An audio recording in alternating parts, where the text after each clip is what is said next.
Сьогодні у мене на ремонті iPhone XR, подобний як 8 Plus,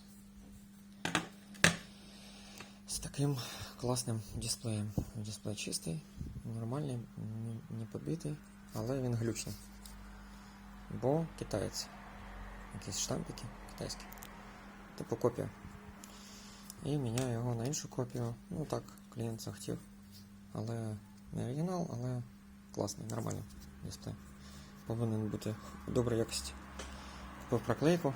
Ось така важлива деталь. Зі старого треба подивитися, що там є. Я підключаю програматор. Якщо це оригінальний дисплей, то можна з програматором считати з нього всю інформацію і залити в китайця. Ну, наприклад, побитий. Читаємо інформацію. Упс, незручно одною рукою. О! Бац, і показує iPhone XR Connected. Можна прочитати інформацію, записати інформацію на нього. Тобто з цього ми зчитуємо, на це і записуємо. Щоб він думав, що він оригінал. Тротон і так далі. Все списати і записати. Ну і глюки відповідно теж.